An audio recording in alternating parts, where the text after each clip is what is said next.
Hi, I'm Christian Guzman, and I approve of the Board Shorts and Banter podcast. That's a cute little smile. Thank you very much. You're frozen on my screen, Tom. You're frozen as well, but I think we're good. Right. What is good, people? And welcome back to the Board Shorts and Banter podcast. Hopefully, we are still connected. Logan, can you still hear me? I can still hear you. Absolutely. Oh, I can see you now. There we go. We're back. We're back, baby. You look beautiful. Do you know why it is? It's because you're all the way in Scotland and I'm all the way here. But to be fair, I'm actually not that far away from you now, really. You're like 5 hours away.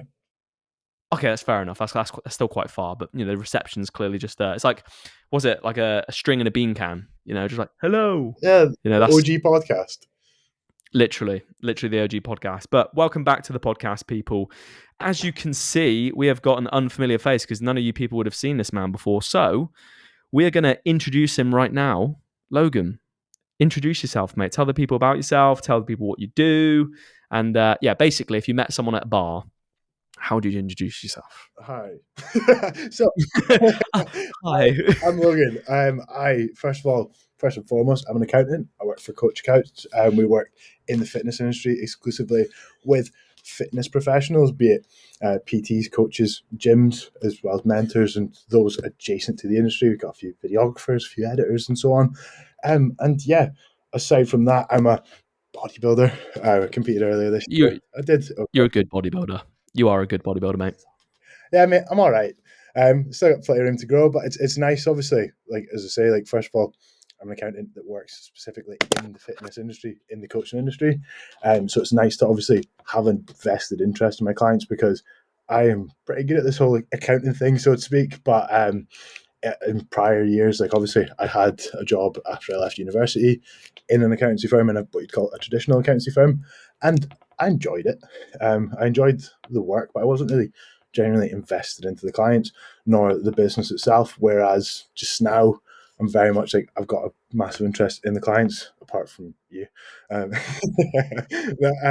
It's really just into the business, into what these people do, and obviously, again, I've built good relationships with every single one of our clients as well. So yeah, it's nice to obviously be involved in an industry that I am genuinely passionate about. I rate it, mate. But so no one's going to know this, but Logan is in fact my accountant, and I've been working with Logan for quite some time now. So not only, am I trying to build big muscles, but I'm also trying to build a big bank balance, and Logan definitely helps me with that. And the reason why I've got you on today, number one, because you're a legend. Like, I absolutely love chatting to you every single time we have calls. It's just like I literally leave it with like stitches in my stomach of just pain, of just like the laughter, but now he's honestly a good lad. But not only that, like, when I was younger, like, one thing that I didn't have was any knowledge at all on finance. And I know that there is a lot of online coaches, PTs, people that are wanting to get into business, into fitness, that listen to this podcast. So although we're board shorts and banter, it's men's physique and it's having a laugh, like, I also want you guys to get some, maybe like a bit of knowledge from this, So I just thought it'd be a good idea to get you on, pick your brain, have a bit of a chat, have a bit of a catch up, and just hopefully people can actually gain a little bit of like value from this, Yeah, of course. I think you're absolutely right. In terms of like the coaching industry, I think is one thing where myself and Gareth back and forth. Gareth is the ginger one on Instagram, if you don't know. Not me, but yeah, both handsome though. Yeah, it's part of the requirements for the job, but yeah, it's sort of something that we almost call like the Wild West in terms of how the fitness industry is, because there's people make a hell of a lot of money in this. Like, there's people that make a lot of people making $5,000 a month, a lot of people making 10, 15, 20 grand a month. And a lot of people have no idea what to do with their finances in this industry. I think that's the biggest concern that I have a lot of the time. And there's a lot of time where I'm like to friends like who I know are doing all right for themselves, like, please come and speak to me, or have you done this? Have you submitted that? Because I think it's one thing, a lot of people are very, very passionate about coaching, and the money is almost on the side of it. Like, there's plenty of people who I speak to who are like, I'd be happy with the job I had before where I was taking home 1,700-1,800 quid or taking home $2,000 a month. Like, people were happy with that. So when you see them then having monthly turnovers of £5,000+ a month and they don't really know what to do with that money, they don't really think about it, because especially when you get to 70, 80, 90 clients, you're very much sort of full beam, one track minded on coaching and nothing else. Yeah, it's one of those situations where like, and I know like myself, like, just from that passion of like, I just love coaching, And like, any income for myself comes as like a byproduct of that. Obviously, yes, we want to see like my business grow and whatnot, but my income's gone up and up over time purely through the love of coaching. And it's like, that's why I got you guys on board, is because as soon as I started earning more money, I was like, all right, well, what do I start actually doing with this? How can I be smart with it? And if you're not, then you can start getting stung, or just not utilizing it to its full potential. So it's definitely valuable. But let's reel it back, mate. Let's reel it back all the way, and I want to know a bit more about you. Yeah. Right, because although we've got like a bit of like a business relationship, I guess you could say, like I want to know a bit more about you personally, mate. All right, so how old are you, and what got you into bodybuilding yourself? So I am 24 as of this July past, and to be honest, what got me into bodybuilding was during COVID. Prior to COVID, I'd trained like occasionally, like during school, like fifth year, sixth year, and like sort of first year university. I trained now and then, but not really got into it. I think the old cliche of you have a breakup and you start training, I think that's really what got me first into it. But I think it was COVID. I tried a little bit of training, just like lifting rocks in my back garden and sort of like the whole like going for runs, and realized that I had zero interest in setting a 20-minute 5K. It meant nothing to me. So The Dinny Stones. I said this to Chris in the last podcast because he's from Scotland. You guys just lift Dinny Stones up there, don't you? that's basically it, yeah. So so after COVID, the day that the gym's opened, me and my best friend Ben, who had been my best friend all through school and still is now, we were like, fuck it, let's start training. And it was like that sort of like everyone gets into it. Granted, we were 20 years old at this point. It was all like the Z's hardstyle protein bra was where we were sort of at the time. Oh yeah. So yeah, I'd started training then, and for the first 3-4 months, we sort of just did it ourselves, and it was a case of like, let's eat as much food as we physically can, until we got a little bit fat. So that is when I started with my first coach, Cami, who I was with all the way until I finished my last prep, essentially. And yeah, so Cami was a year above me at school. Had sort of like a nice sort of converse with him back and forth, especially when I started training. I was sort of asking him just random questions here and there. And I was his first coaching client, or one of his first coaching clients as well. Crazy. So it was really, really cool to go for like 3 years straight, essentially, from my first check-in to the universe. I think they were a day off of being 3 years apart, which is pretty cool. So yeah, it was really fucking cool. Like I really enjoyed that. And I think like bringing it back to what got me into it was like, I trained for a while, and I'd sort of seen bodybuilders and sort of thought, that's not going to be me. Like I sort of just wanted to have a bit of muscle, wear a shirt, and not have my arms drowning. It was really where it started, to be honest. Yeah. And then down the line, sort of got really, really interested in bodybuilding, particularly classic bodybuilding and a little bit of open. I think more now, so sort of enjoy the open side of things. But it was just like, I enjoyed watching it. I enjoyed looking at it and liked how they looked, and sort of had aspirations of maybe not looking like Sebum or anything, but definitely being bigger. Yeah. That's crazy. So like last season was your first competitive season as well, wasn't it? And that was obviously competing as a junior, because it was the last year that you could compete as a junior now that you're 24. So what was your first show last year? First show was my local show, was the Granite City Classic in Aberdeen. So I moved 5 weeks out of that first competition. So I moved down here for work. I'd said to Gareth for the first year of working here, like I'll be down within a year. And that's what I did. I cut it fine by about 3 days off of being a year for working here. But I'd said to him, like, so our office is in Bo'ness, and none of you guys will know where that is. And it's like south of Scotland, in between Glasgow and Edinburgh. So I'd said, being in Aberdeen, I was about 130 miles away. I'd sort of said, like, once I'm sort of settled in terms of just general life, I will make my way down. I want to move down here. I'd rather be in the office for 4 or 5 days a week rather than work from home, because it's quite depressing. So yeah, that was like when I moved down, which was great. But it's still obviously my hometown that I moved back to, that I went back to for that show. So that was my first show. It's an IBFA show, and to be honest, I don't really have much interest in sort of pursuing like the IBFA sort of side of things. It was more so just the case that that was my local show. The guys who run it are very good friends of mine, and obviously it was really nice to sort of compete in my hometown, have a lot of friends and family there, and obviously have a little bit of support. It's like, I think a lot of people go into first timer shows with the hope of obviously like being there and knowing that everyone's sort of in the same boat and having a bit of comfort from that. comfort I got was obviously from being there, knowing that everyone was there sort of to support me, and I'd like to think that people there liked me too. So it made it take away a little bit of the nerves. I think some people that I knew there were a little bit nervous with it, but I think I sort of took it in my stride that it was really nice to sort of have a lot of friends and family there, I guess. Was it quite a big show? Yeah, there was a lot of people there. So there was 6 people in my class, but I think the classic class had like 17 people. So there was a lot of people there, and the venue was sold out. Like there was 300-400 people in the venue, I believe. So it was That's yeah, sick it was cool. for a first show as well. Because I know some of these I know like down in the southwest, there's a few like smaller like kind of independent shows and whatnot, and like they can be quite dead. But the fact that's actually because I saw like quite a lot of posts on social media, obviously through yours as well, but it actually looked like a pretty decent show, mate. I honestly think it's the best run show in Scotland. It's probably I'd say the second biggest show after PCA Scotland. That'll always be Yeah. the biggest show. Unfortunately, there was two bros for the first time this year, which I chose to not do at sort of the last minute. But to be honest, the juniors class, I would have been 1 or 2 there against someone I'd competed against 3 times already.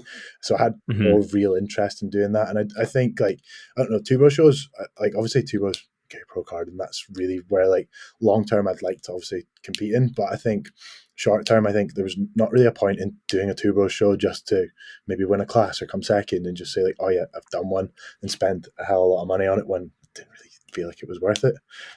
Yeah. So yeah, I think definitely Granite, very, very well run show. It's the best sort of like athlete care I had at any show. Like they were very, very good with the athletes. And also they make it a show. So Rob and Pete, who run it, Rob had sort of said like at the show and beforehand as well that he wanted to make it enjoyable for everyone there, because I think you sort of go to these bodybuilding shows and they put on a bodybuilding show, and it's there for people who are interested in bodybuilding to enjoy. And you've got friends and family there who've got no interest in bodybuilding. I'm sure at your shows, when you've got friends and family there, they're interested in you and not any single other of the 10, 12 classes that are on the day. Yeah, like coming away from it, like my mum, dad, my sister, her boyfriend, and everything like that all said that they really enjoyed it and they all had a really good day, and none of them have any interest in bodybuilding out with me.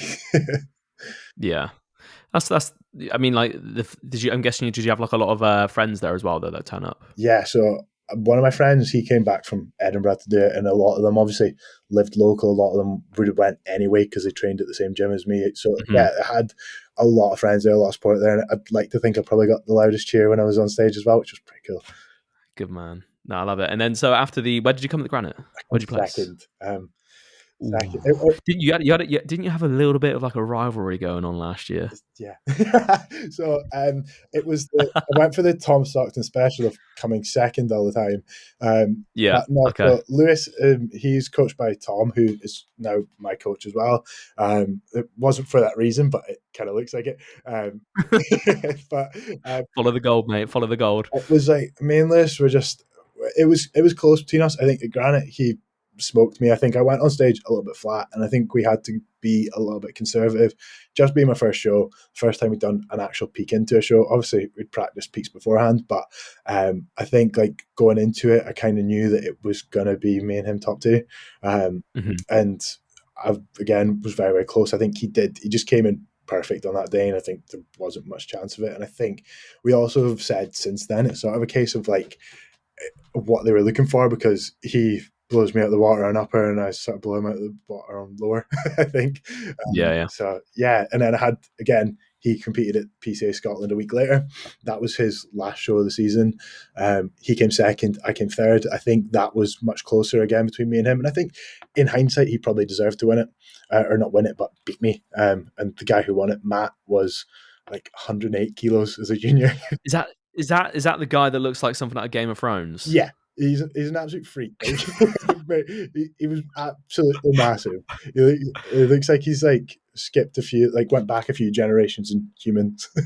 Mate, it's literally wild. He who does he look like? Have you seen Game of Thrones? Yeah. Who's the guy that Khaleesi marries? What's he called? Oh, I know who you're on about, but the Khal Drogo, is it?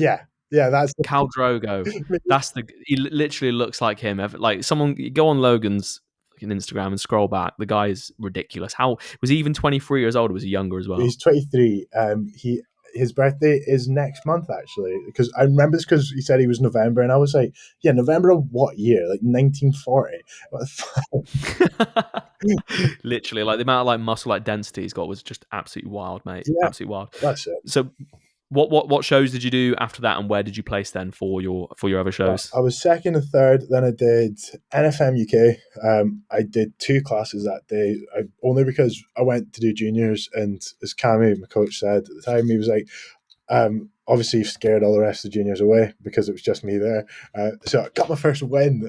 But yeah, Come on. then I jumped into men's bodybuilding tall just for the sake that I wanted to compete against someone. So it was a class of 3, and I came second.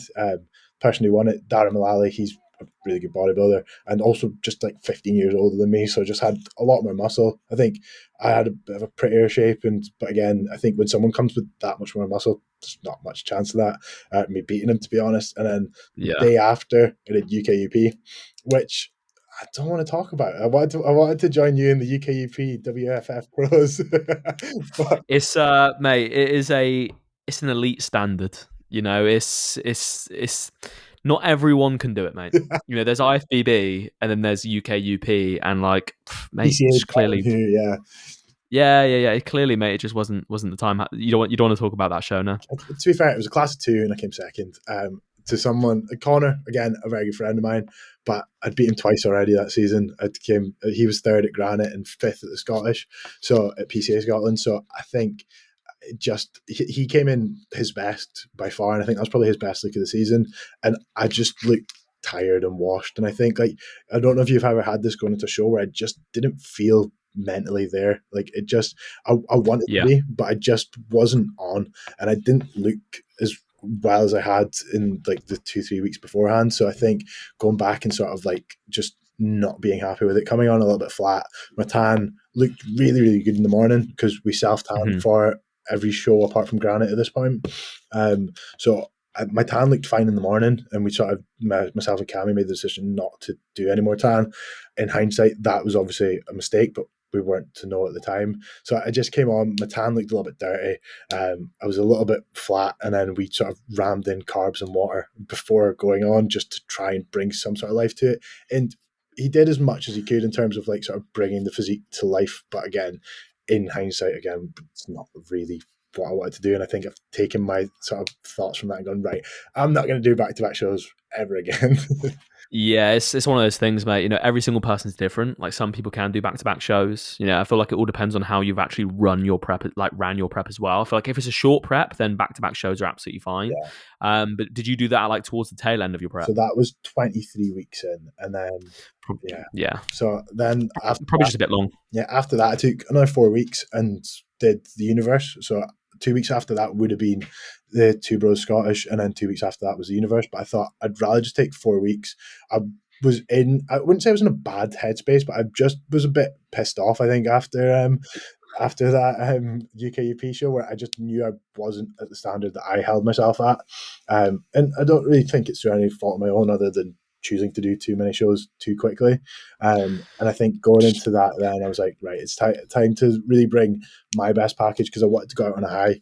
And I thought, what better than to go to a cool show, do a big show. I wasn't really going into the Universe to expect it. I'd said I'd like a top 5, came out 6th, which again, it's not the end of the world. But that was against some seriously high level juniors, and it was good to sort of be there to compare myself to people that I'll probably compete against again in future. Yeah. I remember as well, like I remember like we swapped roles, because obviously, like, you know, we've been working together since I was on prep. So like you slowly saw me just getting more and more depleted, closer towards show, you know, that death face. And then obviously I came out of that, started gaining weight. And then as I was gaining weight, you were then getting skinny, and like we just swapped roles. Like, you know, it was me that was talking really slow and like on the calls. And then eventually towards the end, it was like, I was like, cool, yeah, Logan, don't worry about it, man. Like, you know, we'll just end the call here. Like, we're all good. I've got what I need. And you're like, oh, thanks, mate. I was like, fuck, I need to eat, but my chicken and green beans wasn't cutting it. Literally. But that's interesting though. So like you've got like a busy job, mate. Yeah. Like you obviously, like you've got like you can, you know, work from a laptop, which is pretty cushy, but you've got a busy ass job. So on that topic, being as it was a long, hard prep, how did you find managing it all with your work? To be honest, there was a couple of things that benefited me in terms of like going into prep, and because I'd known for about a year before I started prep that I was going to prep. So as soon as I sort of started at Coach Accounts, I knew from that point, like April of 2023, that I knew the following year I was going to be on stage that time. So going into that, I sort of like held off on taking too many holidays. Just so I had a little bit more holidays to take when it got to those sort of death weeks. I knew I was probably going to be moving at some point during those as well. So I'd held off, like I was sort of on taking too many holidays because I wanted to just be in a position where I had those at my advantage. And as well as that, I think Gareth and Jamie, the two directors, my bosses, were very, very, so I wouldn't say lenient, but there was a lot of a give and a take where they were like, there was the expectation that up until like the end of January, for example, where like we're our busiest, I would obviously work my socks off and probably go well over my hours and do a little bit more than was expected of me, because there was going to be a point where I was very mentally fatigued and I was probably done at 3 o'clock, 3:30. So that was, so I got a lot of like leeway with them in the sort of respect that Gareth's daughter was actually born the day before I finished prep, the day before the universe. So it was like, right, well, I know that come then he's going to need a little bit of slack off, and then I've got my time to just sort of take the reins from that point. So in terms of like managing workload, it was just a case of like, really, I think you get very stuck in your routine with prep, especially. So like it got to the point where through supplementation and otherwise, my sleep got pretty shit anyway. So and again, just like, I don't know if it was stress or what it was, but come like 4 a.m, I was wide awake every day anyway. So I was up and I'd go do my cardio, come back, cook all my meals, have everything ready by like sort of 7:30 in the morning. And it meant that, again, because I've got a lot of, I wouldn't say freedom, but I would say, to be honest, I've got a lot of freedom with my work. So I've got a lot of sort of like, with Gareth and Jamie, their sort of expectations are get your work done when it needs to be done, and that's it. So if it means that some days or weeks that I'm done at 3 o'clock, so I am. But if there's days like earlier this week, we had some deadlines that needed to be met, so I was working till 9 o'clock at night. With that, it sort of meant that I could start a little bit earlier. So some days I was just like, if I was ready to start work at 7:30, I would. If there were days where I was feeling a bit burst, I was like, right, can I just work from home today? And it again was just sort of like with work, making sure I got as much done as I could before work started. So I was like, right, well, going to work, I've had a meal, I've done my cardio, done 5,000 of my 10 or 12,000 steps that day. And so I was just a lot of communication with my coach at the time as well, was just making sure that he was aware of what I could and couldn't do. And if it meant that food had to be taken down a little bit lower, or expenditure had to go up a little bit more in terms of cardio rather than steps, so be it. Even if that brought on a little bit more fatigue, I wanted to make sure that it was manageable, because again, very passionate about bodybuilding, and I couldn't bring myself to go on stage soft or looking shit. So again, I was always going to do whatever it took, but within what my capabilities were, and making sure I got everything done. So there was a lot of times where I'd finish work at 3 o'clock, so I could go and train. When it was quieter, I could get to and from the gym when there wasn't as much traffic. And if it meant I came home and did an extra hour or two of work to make up my time, it wasn't really an issue. Towards the back end, it was maybe I'd finish at 3-4 o'clock, and that was me. I wasn't coming back and doing any more work because I was bedded by 7:30. But yeah. 7:30. Gee, well, when you're waking up at like 4 a.m, you know. That's it. And I managed, I was very proud of myself. And it was you that sort of like kept this thought in my head of, there was a day that me and you jumped on calls when you were like 3-4 weeks out, and it was, you were like, I've got one meal left, and it was like 2 o'clock. And I was like, Tom, what the fuck are you doing? And you were like, mate, I'm just ravenous, so I'm just going to eat my meals, get everything done, and go to bed at like 6. Yeah, literally. And you know what? I'm coming towards the tail end of this dieting phase now, and I've started doing it again. So like, it's what is it? So I got home from the gym today at like 5, and I've had my last meal. All I've got left is like a shake later. I always do it, but in my mindset, it's like I'm happy to deal with hunger. I'll like get the short term like satisfaction of having my food, and I'm like, okay, now I'll just deal with it. Like, whatever, it is what it is, you know. I've got 3. But was you running into that as well, like just finishing your meals early? No, I made my like sort of like mission not to be you. So That's good. That's good. You learned from me. yeah, Okay. I was very, very strict with meal timings. Just one, because I got a little bit like ADHD about it, but two, because I was like, I cannot be sitting at like 7 o'clock at night and my last meal was 3 hours ago and I've got nothing else left.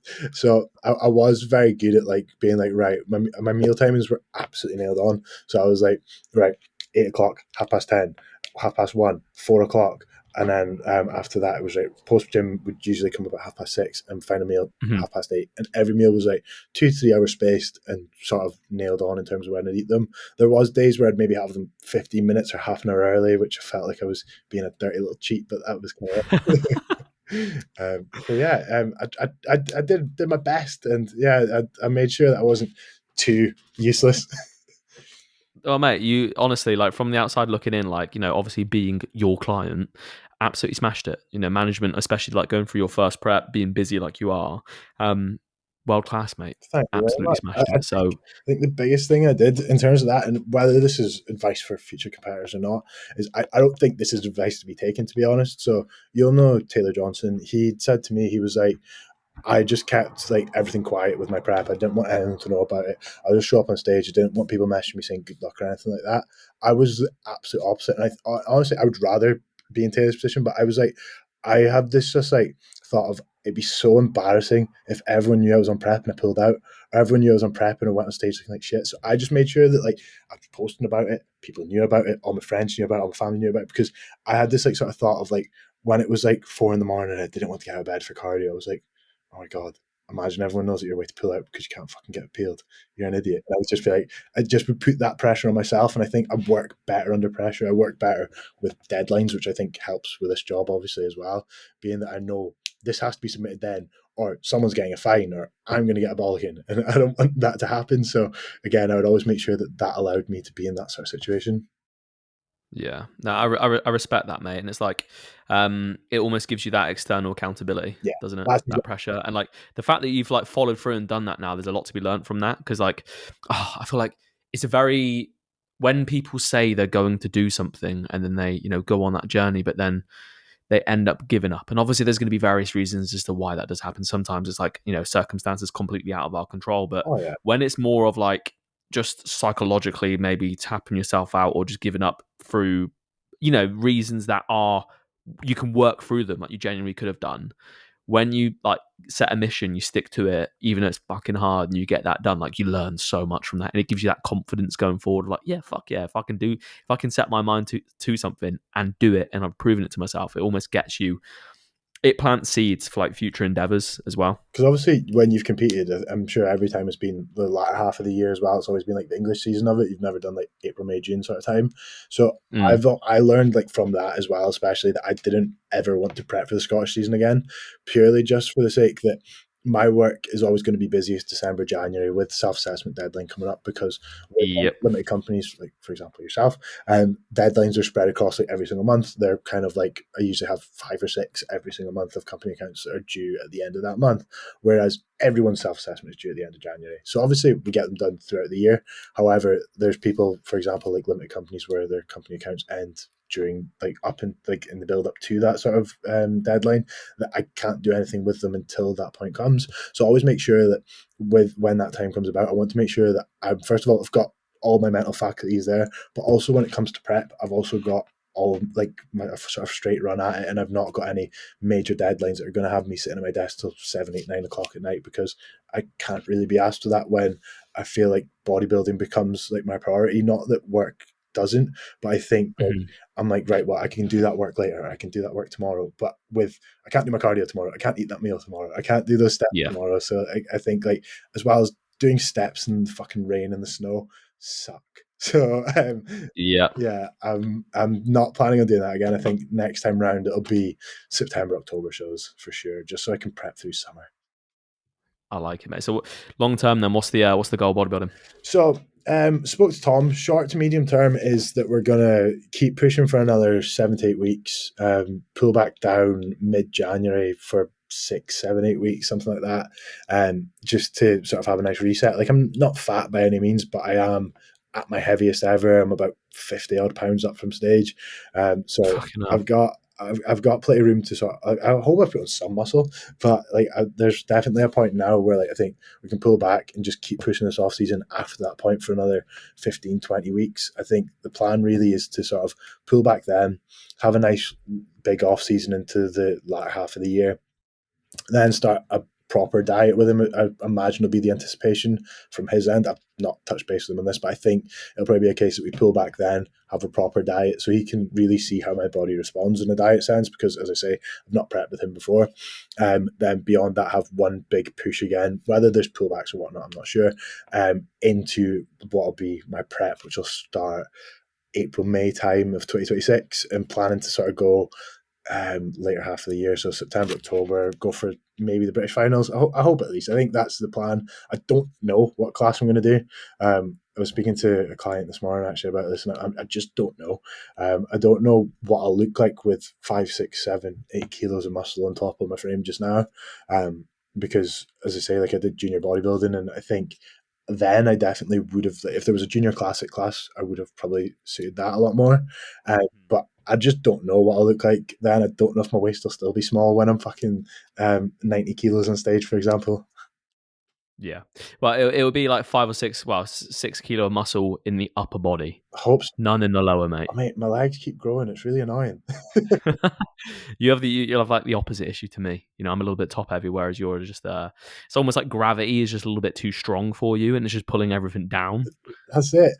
I said to Tom this morning, actually, my coach, not you, unfortunately. I said to him this morning, I was like, this is really not conducive to my men's physique career, is getting an injury in my arm and meaning that I can only train lower for the next week or two. Yeah, literally.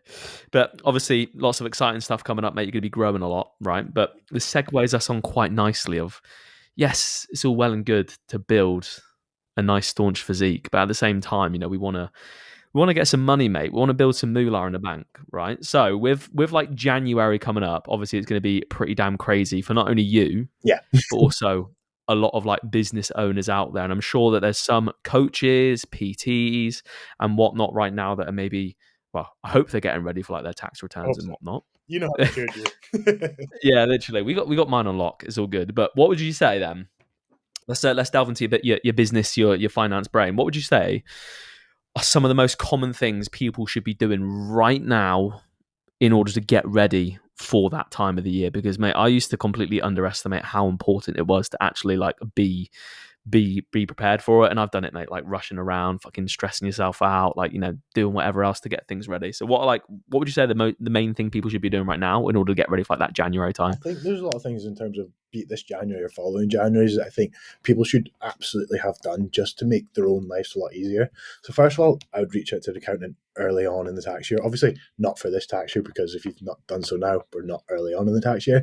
I think it's sort of April, May time, as soon as the sort of tax year has been finished, go and speak to an accountant then. At least then, whether they submit the self-assessment then or not, they'll be able to give you sort of a position of where things lie. You'll be able to get all that sort of information across to them. For example, like, you know, I take your mileage and your use of home from you. So there's sort of additional things that are not just your direct expenses in your business. I think things like that, going and getting an accountant to sort of give you a position of, right, this is what you're going to be due in January, and not having to go and reach out to them in December, January, and going, right, you've got $7,000 to pay, and you go, shit, I've got $3,000 in the bank. What am I going to do?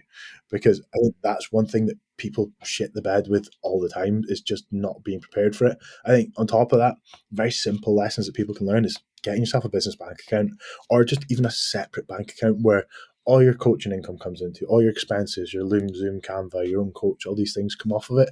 I think having just your business money and your personal money separate makes a hell of a lot of sense. As well as that, if you've got said bank account set up, just setting a bank rule. If you've not got the money to get an accountant, or you've not got the money to have an accountant on like a monthly retainer, like you and I are in the position at the moment, I think go and speak to someone, and go and get yourself a bank account set up, where you've got a bank rule in place where 20% of your income goes away into that tax pot, and you don't think about it. Granted, that will, for most people, be an oversaving. And I think once that's not going to be an oversaving, you hopefully have reached out to an accountant before then. I think that's the position that I think a lot of people sting themselves with, is they don't know how much money they've made. They don't know how much tax they're due. And I think little simple rules of, right, I've got 20%, 25% of my income going into a tax pot. I've made 20 grand across the year. there's now sitting with $4,000 in there. If you've made 20 grand, you're not going to have a $4,000 tax bill. Unless obviously you've got another job, which I'll delve into on the side of that. But I think if you're in that position and you've oversaved for it, it means that you're not going to get stung come January. I think a lot of people, one thing that they overthink as well, especially in the first year, or actually pay no thought to even, is you've got a payment on account. So if you have a tax liability of over £1,000, which essentially derives from anything upwards of £18,000 of profit, depending on if you live in Scotland or England, but let's just call it £18,000 for that sake. If you make more than £18,000 of profit, you're going to have £1,000 as a liability as a minimum, as well as a payment on account, which sucks. So a payment on account is a prepayment towards the following year. You have one in January and one in July, which is equal to half your liability. So if you've got, Is this the annoying little like £500 that I have to pay every now and then? yeah. Got you. Yeah. Yours is £500, but for a different reason. That is because you are now a limited company director, and your main onus of tax lies on your limited company. So that is why I could apply for a reduction on your payment on account. A lot of the times, what you'll see is people have got like a £3,000 tax liability, as well as a £1,500 payment on account, meaning they've got £4,500 due in January, and then another £1,500 due in July. So what they want is that £3,000 prepaid towards the next January. It's really just because you pay taxes in arrears, meaning you pay them after you've already made the money. Whereas, like, for example, me on a salary job, I pay my tax every month. So I've not got to sit, whereas HMRC get your money after the fact. So they want people who are making enough money in their eyes to prepay that forward. So I think going and saying, right, even if you've saved exactly the right amount of money, your 20% tax and your 8 or 9% national insurance, if you set that aside, but then you've actually got a £4,000 liability as well as £2,000 of a payment on account, you've maybe not accounted for that £2,000 there. So I think if you're at a point where, first of all, you're making money, reach out to an accountant, whether it's me or whether it's someone else. I think get yourself little plug, Coach Kev on Instagram, if you're looking for an accountant. But yeah, I think like that's one thing Absolutely. that's a real hassle. I think as well as that, the biggest issue I've seen is that if you make a hell of a lot of money, don't hide from it. I think that's one thing where people don't understand when they should register. I've heard so many people say in your first year you don't need to register. Well, what if you make 200 grand? Do you think HMRC are just going to say, "Oh no, actually, I don't want any tax from that"? In terms of like the rules and how that lies, if you make more than £1,000 of self-employed income in any given tax year, meaning the 6th of April one year to the 5th of April the following year, you need to declare that income. Which is why in previous years I've made like £800-900 of self-employed income and not made any more intentionally because I didn't want to have to declare it. Which is So that's across the whole year. Just like if you make £1,000, you have to declare it. yeah. So even if you've got one coaching client that pays you £100 a month for 12 months, you've technically got to declare that income, and that's Crazy. turnover, not profit as well. So even if you've made £1,000 and spent 800 of it on your business, you still have to declare that £200 of profit, and you still will pay, I don't know, 60-70 quid of tax on it. Mm-hmm. So Oh, what a sting, eh? yeah, I know. There's so many things as well that like people just don't consider. Like I remember when I started coaching as well. Like maybe I registered myself as self-employed pretty much straight away. But what I didn't know is like, oh, when you're like going for a mortgage and stuff like this, you need to have X amount of years of income. And I feel like there's probably people out there that like, shying away from like registering themselves because they think that they're like saving money, but like realistically, it's probably, shooting themselves in the foot. Yeah, that's another thing I think is actually registering. That's where we're going to touch on next as well. I think is once you are self-employed, so essentially if you are self-employed, you don't need to pay anything until not the following January, but the one after that in most cases. So example, if you were started coaching tomorrow, the 1st of November, let's say, you would be in the 24-25 tax year, meaning your first year would be the 1st of November to the 5th of April. So you wouldn't have anything to submit until January of 2026. So you've got quite some time before action needs to be submitted. But getting yourself registered so that you're actually, first of all, known to HMRC that you actually have that, so that you are self-employed. And I think as well as that, as you say, like if you've not legitimized your business, and I think a lot of the time what I see is people come to us who've either usually it's people who've worked by themselves, is they spend almost all the money that comes into the business because they're like, oh, I've not got any tax to pay. And I'm like, you're right, you don't have any tax to pay. But when you go to a mortgage advisor and you say, right, I've got £4,000 of profit, and they go, right, well, how are you going to pay £700 a month on your mortgage when you don't have £700 a month in general? I think that's the biggest issue. I think Another thing is with PTs, for example, is a lot of them don't declare cash.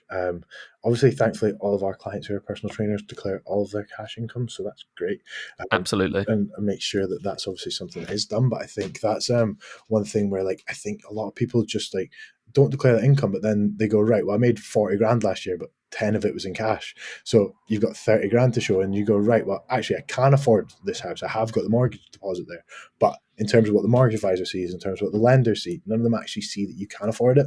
And I think as well, being self-employed, it is usually a little bit harder to get a hold of a mortgage, which is why, for example, we work with Tom Williams. He is a mortgage advisor. So if you're a self-employed individual looking for a mortgage, make mortgages easy on Instagram. Great guy. He actually helped myself and Neve get our mortgage as well. And Neve is a self-employed personal trainer and online coach as well. So, She's living the dream, mate. yeah. So, free accountancy. Yeah, I actually don't do her accounts. Oh no, you're not allowed, are you? It's not that I'm not allowed. I just don't really want to. Like, I just think like it's nice to like. I mean, I'm very well aware of how much money she earns, but I think it's nice to just not have that sat there. It's the same reason why I wouldn't want her to coach me, for example. Yeah. Like, I think it's just nice to keep that separated. But I think like if it was ever a case where she had like a full-time job and this was something on the side, I don't think it's worth her paying money for an accountant. In which case, I'd be like, right, cool, send me your bank statement for the year. I'll go and submit your self-assessment, and you don't have to pay 700-800 quid for a shitty accountant across the year to go and submit that for you. Yeah, that's true. So we've obviously gone over the fact that like planning ahead and setting aside money, etc., is very, very important. Obviously, when it comes around to the tax year, so you don't get letters through the post and like, holy shit, what's going on? I'm fucked. And then also, obviously, in terms of getting a house and whatnot, forecasting for that, that's very, very important. So you've got yourself set up, you've got an accountant, right? But now, what would you say are some of the main things that people can claim for, but they don't realize that they can? Because some of the things that you told me, I was like, what? Yeah. My washing? Like, what are you talking about? So what would you say like some of the most common things that people can? I don't think I ever told you that one, though.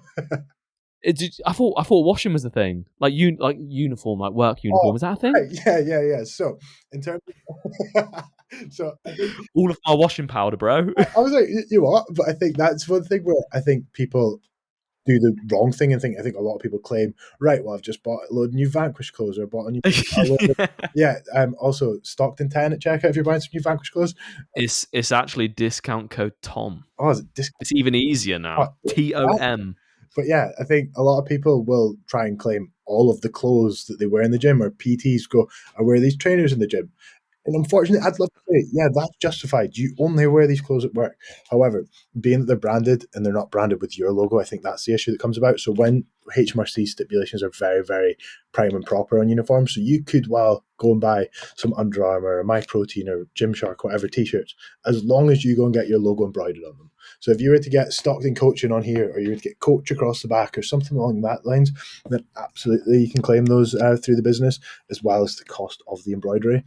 Or if you go get like actual like merch made for your business, I think by all means clothing like that you can put through the business. But I think the biggest issue is people go, right, well, spent $3,000 on clothes this year, I'm going to put it all through the business. And from representing Cole Buxton. Yeah, well, mate, that's the worst that we see. Is it what if I got like a little bit of like a winter haul from Cole Buxton, right? And like just on the inseam here, I got like Stockton coaching just embroidered on it. I don't think it's very representative of your brand. I think if you get a Cole Buxton t-shirt, which I think would be quite an unnecessary purchase, and then get Stockton coaching along here, go for it. I'll happily put that through for you. It has to be a very clear indication and advertisement of your business before you can get that. But I think what people can claim that I think a lot of people don't is, first of all, coaching, mentorships. I think one thing a lot of people come to is their own coach. You're there so purely so that you can learn and so you can get your physique development, so that you can then advertise your business further, gain some knowledge, and be a better coach for yourself. Same thing goes for mentorships in terms of whether it's running a business or actually just becoming a better coach. I think that's one thing that people miss. And then beyond that as well, you look at people going, right, where you've got a percentage of your use of home, which please don't try and calculate yourself. If you are a self-employed individual and you work from home, just claim £6 a week. That makes everyone's life easy. 312 pounds a year is what you can claim as a use of home expense. However, For the majority of people, we can work that out based on either the square footage or the number of rooms in a given property is how we can claim use of home. So that's for sole traders is like your home Wi-Fi, your telephone, your what's it called, gas, heating, electric, all those things, as well as council tax and rent. The only difference with limited company directors is you can't claim back on council tax even, and you also can't claim back on your rent or mortgage interest and those things. As well as that, your mileage. I think a lot of people go and claim back on fuel, whereas it's a lot more efficient to claim back at 45p a mile. The biggest thing from that as well is that foreign expense to actually be allowable from HMRC's eyes is it needs to be wholly and exclusively for business purposes, meaning that it is absolutely for business. So if you go and drive to the shops and then you go and see your mum and dad and then you come back and then you also go and see a client on the way home, you go, right, actually, that was a business trip, so I'm going to go put 70 quid of diesel or petrol in my car, and that's me now claiming back 70 quid. Most of the time, that would, or actually all the time, HMRC would not be happy with that. So again, having a mileage tracker like we have for all of our clients, where you can make a log of all your journeys, you can date them, and you can put start and end location, and also then we can calculate 45p a mile for you as well from there. It just means that if HMRC ever do an audit, that they can come into your business and go, well, you've claimed back £3,000 of mileage this year. Why have you done that? I can then say, right, well, here's a log of every trip that Tom did during that year, and that's why we've got £3,000 per se of mileage we can claim back on. As well as that, there's, I think, like that, as well as that, the more sort of obvious expenses, you look at like all your softwares that you're using, any sort of merch that you get, any branding work that you do, whether it's logos, you know, get new G sheets or anything like that. I think those are the sort of things that people obviously usually are claiming back. It's the biggest things that we usually see is people claiming back things that they shouldn't be, more than what they should be, to be honest. What's all right? Side question. All right. What is some of the most ridiculous things you've ever seen people try and claim for? I won't mention him, Mo Samuels. Can I put a haircut through the business because I'm filming tomorrow? No. I think I've probably asked the same, to be honest, mate. Yeah, you might be filming together. Yeah. The haircut one, I was like, explain to me how this is wholly and exclusively for business purposes, and explain to me that you would otherwise never get a haircut at all at any point in your life. That is it. I'm going for a round of golf. Yeah. Is it with clients? Sure. No. It's for this, mate. You've got to have a crispy, clean fade for the Loom videos, all right? That's what it is. Is there anything else that like jumps out at you? It's just been like a ridiculous claim that you can say. I don't know if there's anything I necessarily can't say. I think like one thing that you can't claim back on that a lot of people try to is from their own idiocy is fines. Like they are, well, you can to an extent. They're disallowed. Fines? Yeah, parking fines. Oh, I was parking for business. No, you can claim some of that back. No, you can't claim back parking fines. You can claim back like late filing penalties. They go through like for a limited company, they'll go through as a disallowable expense. So it's something that you don't pay personal tax on it because it's a business expense, but you don't get any tax relief on it because there's no point in them charging you 750 quid and then you trying to claim back like 180 of that as a business expense when it's not. Got you. I didn't know that. See, I'm learning now as well. But you don't get any late filing penalties, Tom, because they're always submitted on time. We're always on point, mate. We do things right around here, That's don't we? it, mate. That's it. I think a lot of people as well. The one thing that I'll always make note of as well is that HMRC will come after you as well if you are doing things wrong. And I think a lot of people go and try and go like, all right, well, I've actually got a full-time job, so they're not going to look into me making an extra couple grand on the side of this. And that is something that, again, if you are, they'll treat you as a sole trader for that. They'll also charge you interest on the unpaid taxes, and they'll charge you fines and penalties for late filing. So if you then go 2 or 3 years of coaching, you then should have had 2 or 3 years of self-assessments, and you've also potentially got a 50 or 60 grand a year salary, in which case you should be paying 40% tax on all of that income or all that profit that comes through your business, but you've not declared any of it. So when it comes to people who have got a salary, especially if you start to make a significant amount of money through your coaching business, I think at that point, what you should be doing is, first of all, go and speak to an accountant, and second of all, get a limited company set up, because there's a lot of people that you and I both know who've got a limited company set up because they've got a full-time job and they don't even touch their coaching business money. And I think having that there means that a lot of people, their aspiration when they start coaching is to leave their full-time employment. and eventually just be a full-time coach. I know that's not where you went. You were like, right, I'll be a PT, and I hate working out with fitness, so I'll be a PT, and then you became a coach, and that's usually the traditional route into it. I think now what we're seeing is a lot of people have got a full-time job. They've then very much got into bodybuilding, they've got into training, and they've thought, I hate my day job and I love coaching. So what I would always say is, first of all, have that business legitimized. It means that you can sleep at night knowing that HMRC are not going to bash down your door and ask you for 20 grand of unpaid tax.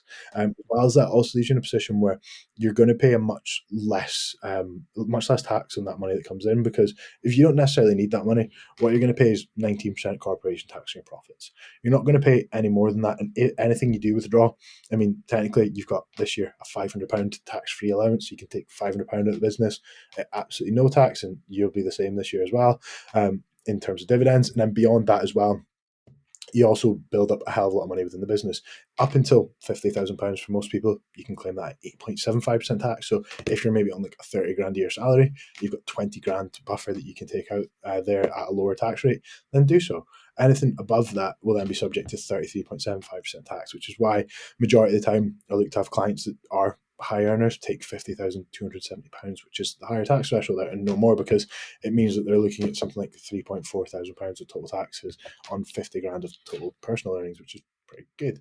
But in terms of obviously like pulling it back to setting up a limited company and looking after that business that you've built up on side of your like full-time employment, it means that when it comes to the point that you actually leave your job, because again, we've had plenty of people in a position where they've had a salary of 25, 30, 40, 50, 60, 70 grand a year, and they've had that coaching business. There'll be a few things that I would always like sort of pinpoint with someone is, right, well, you've got your limited company. The first thing I want to hear as a bare minimum is save your tax. Beyond that, also be in a position where we can look to have maybe 3 or 4 months of expenses in there as sort of an emergency fund, just so that whatever happens, you're not shitting the bed the second that the clients drop, or the second that maybe November, December comes around, because as you'll know, this time of year isn't exactly fertile for coaching clients. It tends to be a case where usually people are losing clients at this point. So again, if we can get to a point where we've built up a significant amount of money within the business, what I would say with people looking to leave a job is having maybe 5 to 10 grand on top of that, as well as that sort of 3 to 4 months expenses, as well as your taxes there, so that they can leave that job knowing fine well that even if they have 3 or 4 months where through mental, physical health, they cannot work, or through any other reason, like clients leave, for example, that they can still afford to pay themselves, because that's something that you've not been used to in the past if you've been employed your whole life. So I think that's one thing that I'll always sort of get people to do before they leave that job. And also understanding that a lot of these people have been used to 2 incomes. There's a few of them who just don't touch that coaching income, which is great. But there's a few people who are very much used to having 2 incomes coming in. So then making sure that you're in a position where when you leave that job, you've got everything in place. So if you're spending 2.5 grand a month, you've got that 2.5 grand to pay yourself every month. You've also got that emergency fund set aside in the business. You've also got your tax saved, which I will say is the worst thing that I see in terms of not necessarily our clients, but people that come our way. I just think it's criminal not saving your tax. I think if you can't physically save your tax, go and get a job that takes your tax off for you monthly. Makes your job a hell of a lot easier, because you might feel like you're making a lot of money, but when you come and get stung and you've got a payment plan, you're paying interest, I think some people just aren't cut out for it, to be honest. What is like the interest on like payment plans for like when like you can't pay a tax up front? I'm sure it's like 5% or something like that you pay back, obviously. So then you're looking at just getting it paid, and it depends on how big it is. So obviously, like if you've got a couple £100 to pay, hopefully you don't have to get a payment plan set up. But if you've got 18 grand of tax due and you've got 2 years that you're paying it off over, you're going to get stung pretty heavily. So again, like that's why I think like especially in a limited company sense, where you're going to be subject to what's known as Section 455 tax. So if you're in a position where you haven't saved that tax, you've not got that tax money within the business, and let's say you got a 5 grand tax bill, you're then going to be subject to 33.75% of that overdrawn amount as a tax, which means that you're looking at like what £1,700 of additional taxes on top of that, that you can eventually claim back, but only in the position that you've paid back that said 5 grand into the business. So a lot of people get absolutely stung because they cannot save their tax money. And as I say, like that's why we speak to clients either monthly or quarterly, to have them in a position where they are absolutely saving that tax money. There's no two ways about it. That tax money is saved, and that money isn't even looked at, because it's the same with, like, I'd love to just get paid the top line of my salary. With the top line of my salary, then you have all these pension comes off, you have the national insurance tax come off. There's obviously quite a significant difference between the two, and it's understanding that that money that comes into your coaching business is that top line. It's before all those deductions have been made. That's not actually the money that you have. And I think even further from there, a lot of people are in a position where they look at going, right, actually, that money that I've been paid, it's not even the money I've been paid, it's the turnover I've made in a month. So someone makes 12 grand a month, they don't facilitate the 4 grand of business expenses that's going to come about. And then also considering that they've also got 19 or 25% tax on that additional 8 grand of profit there. So you go, right, well, in actuality, that 12 grand that I'm speaking about is actually only 5.5, 6 grand. When you take everything else into account. And I think that's one thing that people just sort of, they go, oh, I make 12 grand a month. You don't actually. In actuality, you can afford to pay yourself 3 grand a month. You don't make 12 grand a month. And I think that's something that, again, is criminal, because I think what I see is no bullshit. I see our software. I see what exactly comes into a person's bank account and what leaves it. I tell them exactly how much tax they're due. And when you see these business mentors posting, people are making 10, 12 grand a month. I've taken them from 1 grand to 12 grand. There's one, and I obviously cannot name people, but there's a mentor that posted saying, oh yeah, we've taken so-and-so from 2 grand a month to 12 grand a month. And then I was like, did you actually? He's a client of mine, so I'll go and have a look. Went and looked, and that 2 grand that he'd made in that initial month was the worst month he'd had in months before and months after. So it was, I don't know if it was a case that he maybe takes some prepayments, and that was maybe why. But again, that 12 grand month was also a group launch where he made an additional like 6 grand. So really, he took him from 4 to 6 grand in terms of what his actual recurring revenue was. But from their eyes, it's obviously makes their business look a lot better. So I took him 2 to 12. Yeah, this is the bone I have to pick with like mentors, is that like, and I want to know your opinion on them, but like a lot of the time, and I've spoken with like clients of mine that are trying to build their own online coaching business, and they're really, really struggling. And I feel like at the end of the day, like a business mentor, there's fantastic mentors out there, and then there's obviously not so fantastic mentors out there. Just out there, how there's fantastic online coaches and shit ones too. But with mentors, obviously their best interest is going to be their own business. So like, what's going to make their business look the best? It's going to be, well, a high turnover month for an online coach.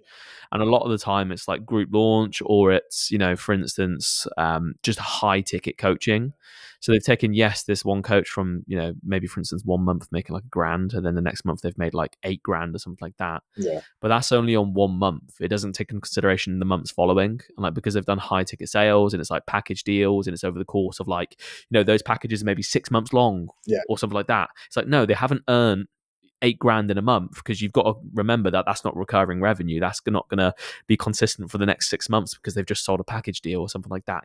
So it's a very slimy business, in my opinion. Yeah, I think, like, as you say, there's good ones and there's bad ones. Like, I think there's some who are very, very good at what they do, and I think there's some who are very much just there to line their own pockets. I think the biggest gripe I usually have, there's two. The first one is that they take massive upfront payments for themselves, and I think that doesn't necessarily look great in terms of like if you're a coach going to them, because if they were there to help your business, they wouldn't make you sign a 6 or 12 month long contract, which a lot of times they aren't worth the paper they're written on. The amount of them that I've seen that come from our clients who they've signed up with a business mentor who hasn't even signed a contract. And studying very, very basic contract law that I did at uni, you see that like if both parties haven't signed it, the contract isn't binding. So like that's one thing. Also the fact that they're not written up by a lawyer, or even something like, I think it's like Law Depot or something like that is a website you can use to set them up. It costs like 30 quid. It's very, very simple to get a good contract out. Even if you've got to go and pay a lawyer 800 quid, like it's still very much worthwhile going and getting a good contract in place so that you can actually have people in there. But my problem there is that if you've got someone signing up for 8 or 12 or 12 months, why are you doing that? If again, like you've got people who, I take it, you've got like a 30-day notice period with clients. So you've maybe got one final payment. That's the exact same thing as how we deal with our clients, just so we've got enough time to collate our information and get it over. And it's slightly different in your sense, where it's your livelihood, and you've also prepared a hell of a lot in terms of like forward planning for what the next month looks like. So it makes a lot of sense that you and I both charge for an additional month. If someone wants to leave after 1 month, I'm not going to charge them for another 11 months after this fact, or I've not already taken $5,000 up front for you to pay me for the year, which is what it looks like with a lot of these mentors, where you see like constantly like 3.5, $4,000 up front payments. And I'm like, I just don't get it. If someone truly valued your service, you wouldn't want to get them in a position where they have to pay that much up front. Even if it was going to be 750 quid a month, so be it. If you give them the terms where they can leave after 30 days, you should be confident in your service that they're not going to have to actually pay that. Even if they are, they're going to be happy to pay it. And I think that's the first thing that I think is quite predatory in that sense. I think as well as that, as you say, they just advertise sort of false figures, and it's, again, not audited. Back to what I said at the very start of the podcast, where it is the Wild West in this industry, where people just don't really show a true and fair reflection of where the business is at. It's the same way as going, right, this is my natty client who's 16 and he's actually 28 on gear. It's not exactly a true and fair reflection of what you're showing us and what the results are.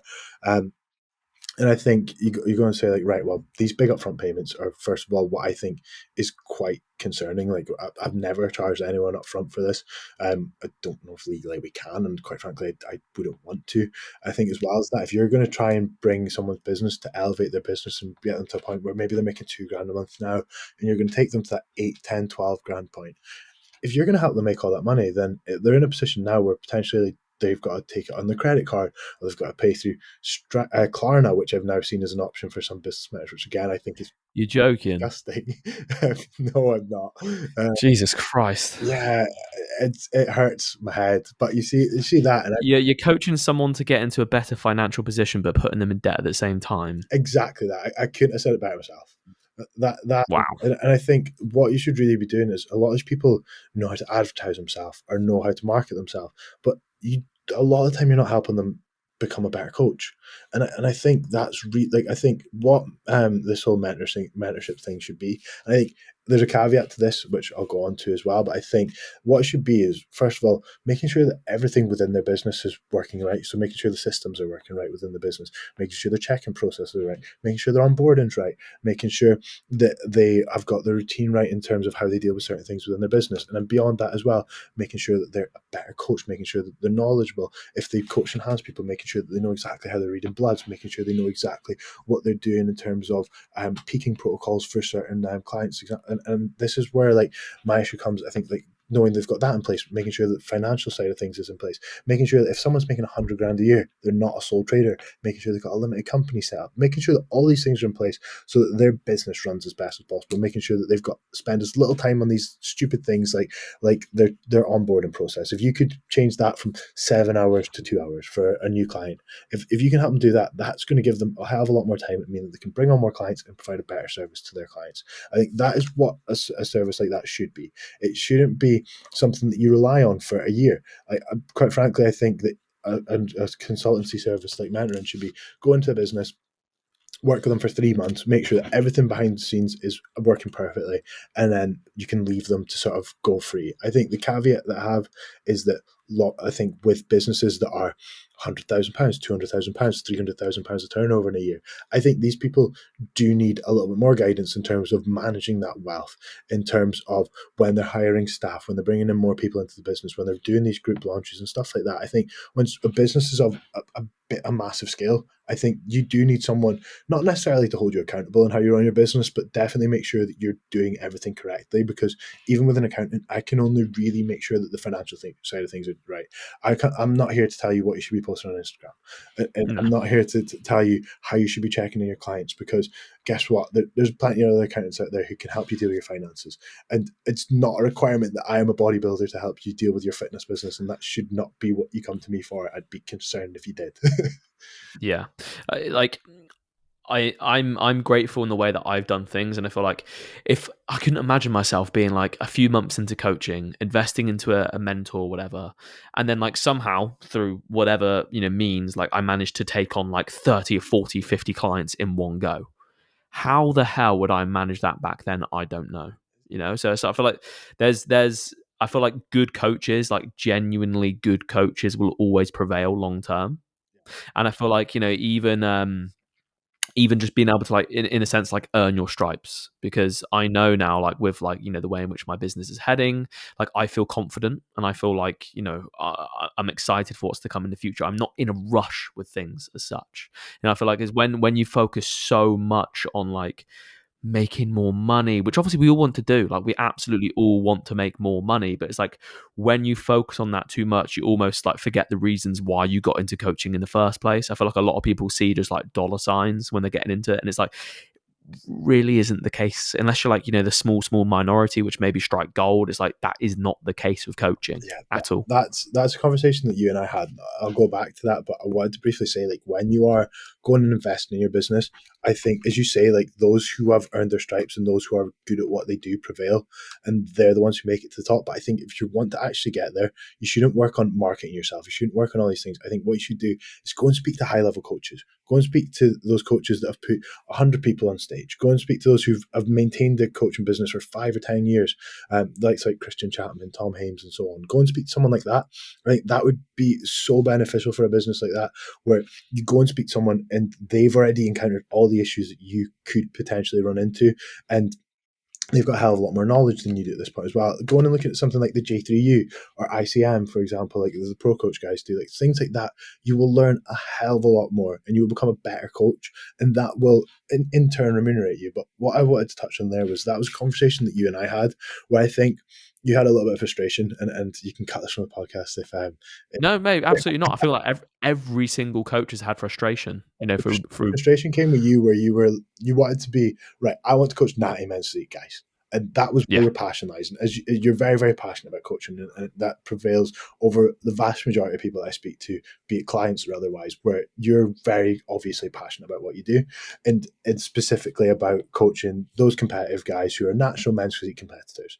I think that is really where your sort of passion lies. And there was a frustration at one point where you were like, right, where do you think sit in comparison to last year? And they were kind of similar, in the sense that income was a couple grand more this year than it was the year prior. This is last year. And you were like, that kind of sucks. And I sort of said to you, like, at the end of the day, you're taking home X amount a month. It's better than what you'd be if you were sitting in an office job. It's better than what you would have been if you went and put your degree to use after you finish uni. And also, you're getting paid to do what you love. And I also said that give it 6 months, give it a year, give it your first year of putting people on stage, and you'll sort of give yourself that sort of pedestal where people look at you as, right, I want to go and compete as a natural men's physique guy. Who is there to speak to? And there's the likes of you, there's the likes of Josh, and those are the people that are sort of like the top level of this. It's when you go and look at like natural men's physique, it's, well, although I'm neither of those things, you go and look at like Sakez and you look at Macamorris, like that is who you go to opposing. There's almost no one else. And the same thing sort of goes when you go, for you guys, in terms of coaching, it's a lot of people now look at you or Josh in terms of like natural bodybuilding as a whole, natural men's physique specifically. And the conversation I had with you, and I remember it vividly, was like, right, this might take a little bit longer. And if you wanted to make more money than you do right now, you can start offering free coaching for 4 weeks, and you can start offering this sort of like upfront payments, or you can start taking on lifestyle clients who you're just trying to grab some money from. And that's not what you got into this for. And it was very clear. And again, the business has grown a lot this year, and that is off the back of a lot of hard work you put into it, and a lot of sort of patience as well from your end, was going, right, I want my business to be me who coaches driven lifestyle people and competitors. And you're getting more and more competitors. I'm sure that how many folk did you have on stage this year? 4. And how many is it planned for next year? So far, like 6, 7. Nice. So exactly, like things are growing, and I imagine there'll probably be people that come 6 or 7 weeks into their prep where they go, oh shit, actually, I need some help. And they'll come and reach out to you because they know, for example, Tom, my coach, a lot of people went to him. And we're like, if you're looking to, if anyone's listening to this and you're looking to compete next year, don't turn up into your prep like halfway through. All right, just let's just chat now. yeah, exactly that. But that's it. Where like business is now up in the trajectory now where people will be coming your way if they want to go and compete. And that is exactly the position you want to be in. And I think for the next 5 or 10 years, we'll see that things continuously grow, and you build that name and build that reputation in the industry, not just as an athlete, which I think is what you've done before. I think, yes, you benefited from having a good season yourself prior, where you won that ultimate pro card that you're going for. It wasn't the WMBF, it was the UKUP pro card you were after. In fact, Prestigious one, yeah. you've completed it. Josh hasn't got one, Kaz hasn't got one. No one. None of these. Not even you. I've not got one, no. I'm going for my WMBF one though next year. There we go, mate. There we go. But yeah, so I think a lot of people niche too heavily. Yep. They go, I help 24 to 27-year-old overweight short guys. Short kings, where you at? There's a guy, and I don't know, hopefully he's not listening, but he posted like, I help like short fat guys get in shape. And I'm like, no one's going to come to you and go, right, I'm short. I help 5'4" kings become 6'4" fucking whatever, you know. Yeah, like, and I was like, there's a point where like niching down to like working with people you're passionate with, I think is very, very good. Whether it's you just want to work with females, you just want to work with males, you just want to work with competitors, you just want to work with lifestyle people, you want to work with busy professionals. Like, regardless, if that's what you want to do, I think that makes a hell of a lot of sense. But when you see people niche down too hard, you're just going to turn away people that would have otherwise came to you. Like, I've seen people target busy mums. Again, not the worst idea, but gay men I've seen before as well. And again, a very prevalent market. I've seen clients make ridiculous money off of targeting their sort of like advertisement to gay men, surprisingly. But I think, I think when you go and look at it, I think if you go and work within a niche that you're genuinely passionate about, even if it's your niche is 18 to 25-year-old guys, which is the majority of people in this industry, if that's who you want to work with and you can get good results with those people and you work well with those people, you will be remunerated for it. But thinking of the money afterwards, like the worst thing that comes to me is clients when they come to me and they go, right, I've made £6,487.32 according to my Stripe this month. And I'm like, why do you know that? Like, that's my job to know. Like, it's my job to look after your business. It's my job to make sure that your finances are in check. You should go, right, Logan, I've had a fucking great month. I had 38 clients last month and I'm at 45 this month. I had 7 new signups. This is fucking awesome. And yeah, it's my job to say, right, well, potentially look at upping your prices because you're not charging in line with the industry standards. But the amount of people that are charging £250 a month when they've not done fucking anything with any of their clients and not done anything themselves.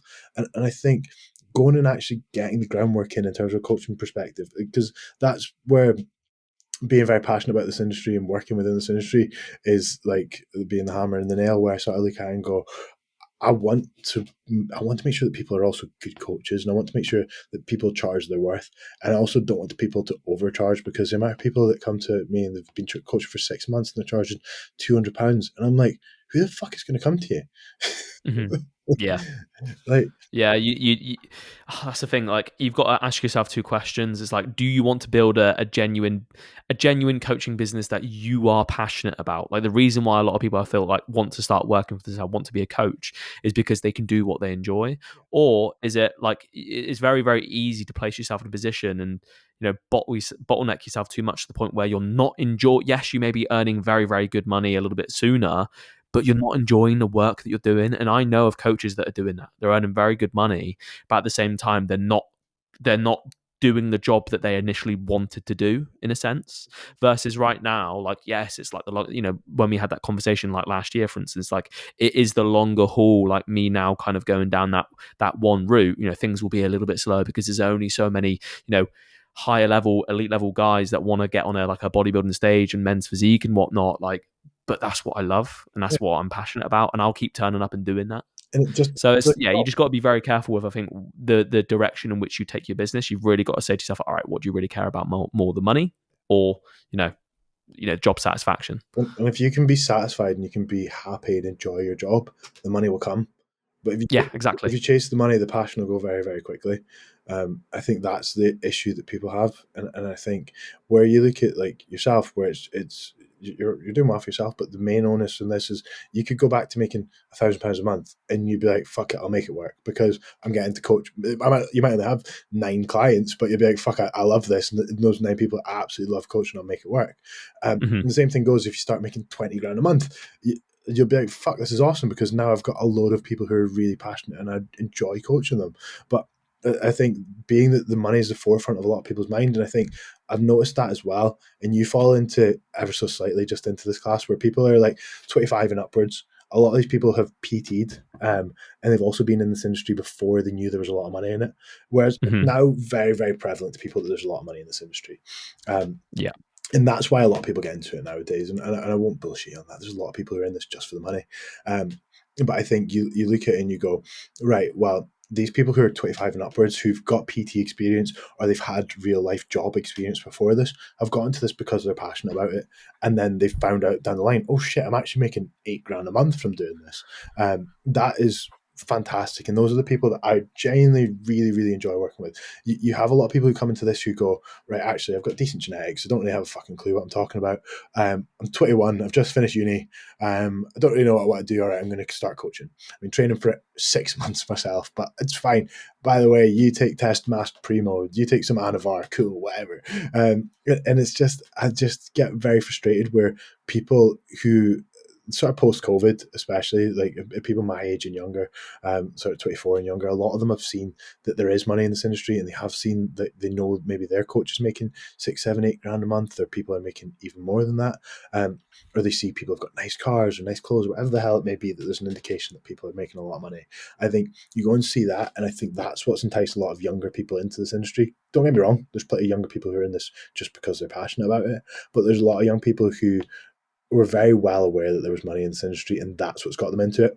And it comes to a head because everyone will have difficult points in self-employment. Like I'm surrounded by people who are self-employed. Both my parents are self-employed. My girlfriend's self-employed. One of my best mates, Luke, who's our videographer, he's self-employed. All these people that are around me, basically everyone but me, because again, a lot of my friends are online coaches as well, so they're all self-employed. When I'm surrounded by self-employed people, especially being an accountant for everyone who is self-employed as well, you see that people do have struggles in their business, and there will always be that. The coaching industry is seasonal. You will always have a peak in the build up to summer at the start of the year, but you'll also have a dip at the end of sort of August, September, and that will usually continue or again come back again November, December time. When people have these dips in their business, it's important to understand that you're actually doing this because you enjoy it. And that leaves you in a position where the money is not at the forefront of it, because a lot of people, when things get difficult, they just chuck the towel in because they're not actually that passionate about what they're doing, and it becomes very, very obvious. Like I've seen people go from 40 clients to 5 clients and leave us, and it's a real shame.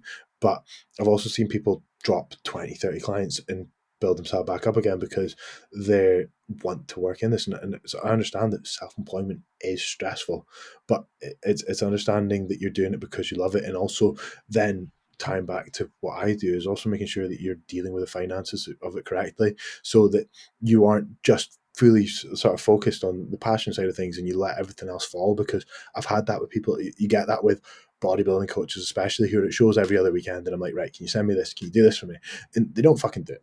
And I'm like, well, I can't put an extension request in for you for your accounts because I don't have a good reason for you doing this. So right, it's either I put through this and you pay an extra grand or two in tax than you should have, or then I can help you get down to, or you're in a position where you've got a late filing penalty because I want that information from you, and you've not given me approval on your accounts and shit like this, or I'm waiting on approval, and one guy took 6 months to approve his set of accounts and then had a 750 quid fine, and I'm like, this is your fault. Like I can't legally submit these without you. So again, understanding that you are on top of things in the background of it, and maybe letting someone else deal with it, be it an accountant or otherwise, even if it's just a friend or family member that knows a little bit about finances, especially on a smaller scale, or you go and speak to an accountant one off every year, and maybe even again reach out to me directly personally if you've got some questions. Like, for example, you'll know him, and I'm sure you won't mind me mentioning him.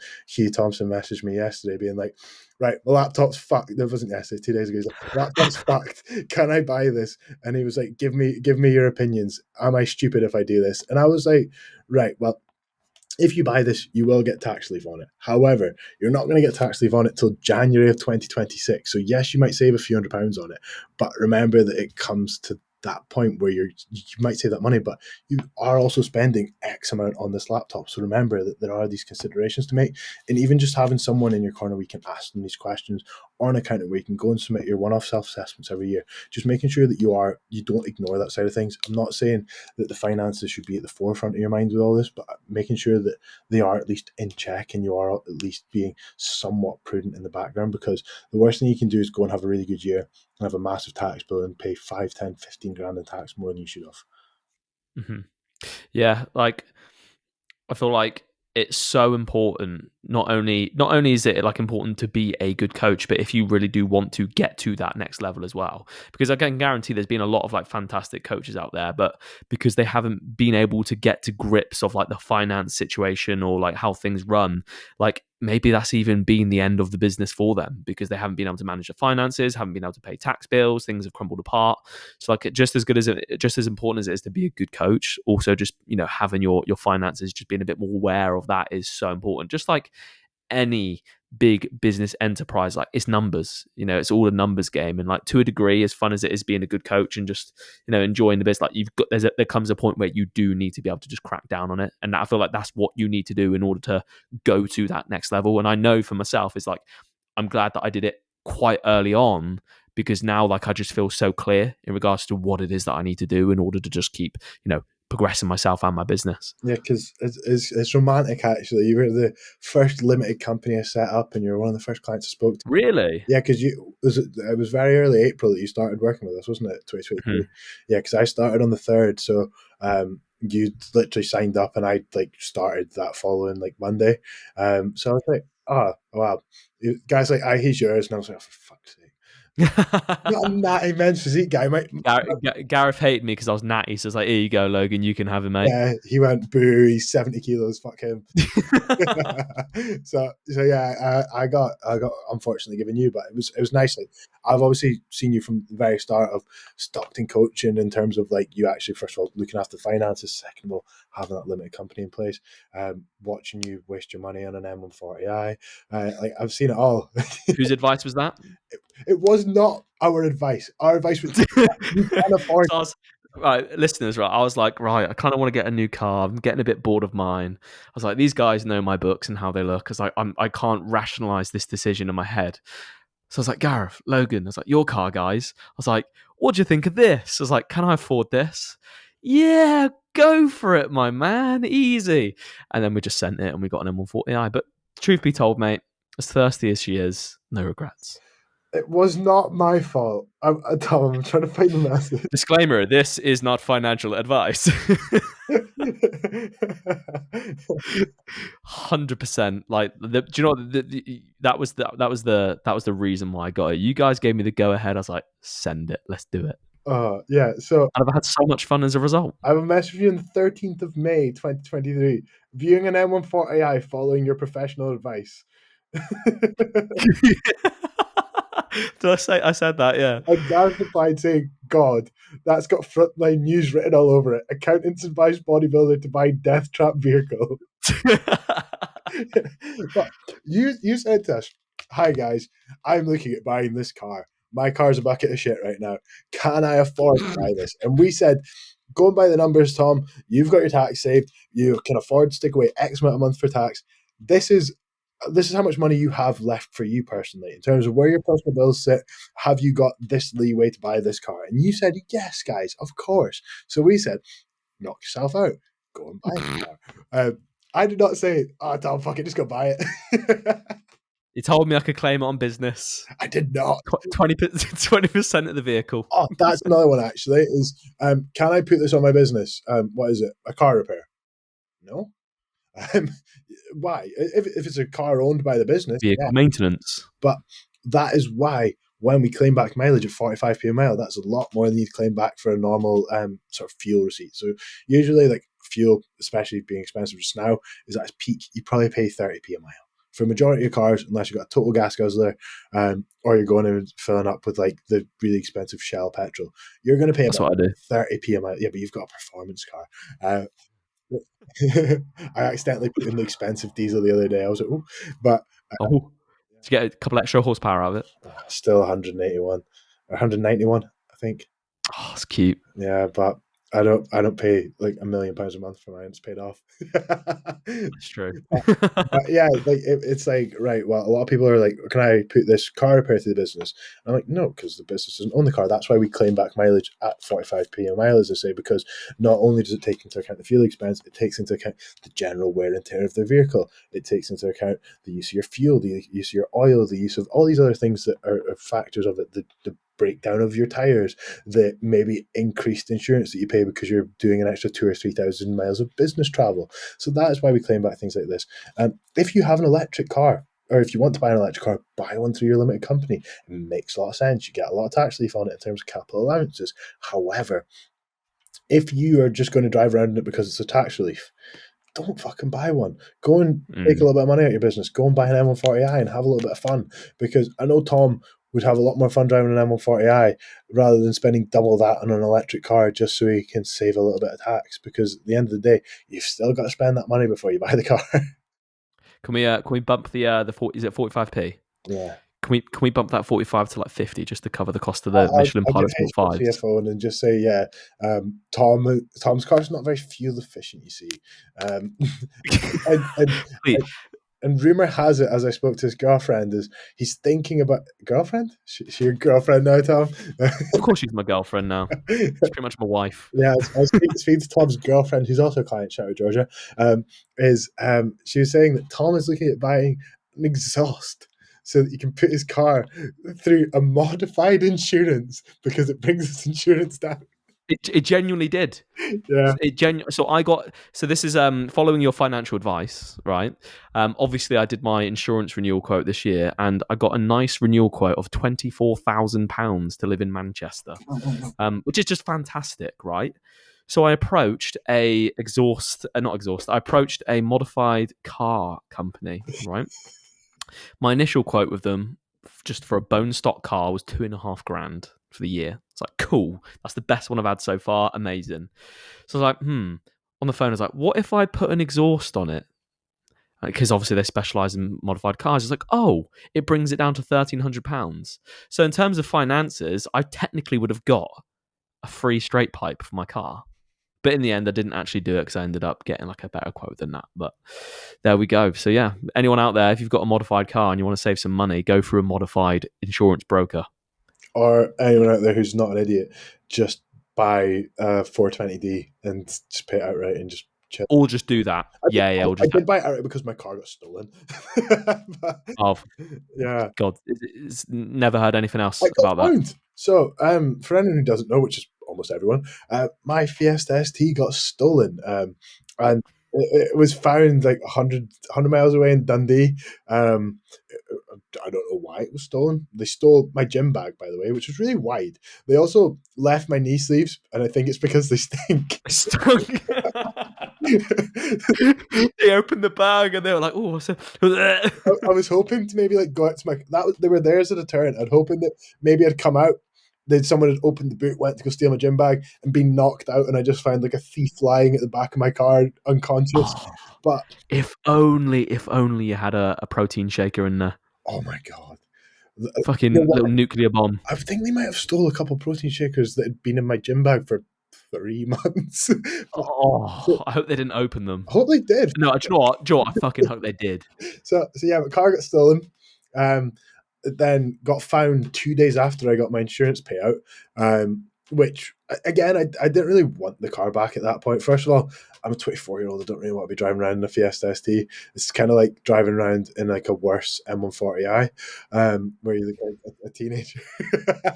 As well as that, like I just sort of thought, like again, I just bought a house with my girlfriend, so I thought, you know what, I'll hold off and buy a new car. I've already spent enough money. But no, my car got stolen, so I had to buy a new one. So I made the very sensible decision of buying an old man car, buying a BMW 4 Nice. Mate, it's actually cool. I really like it. Nice car. I like it. And then your splitter fell off within like a week of having it. Yeah. It turns out that the garage I bought it from didn't put any screws in it.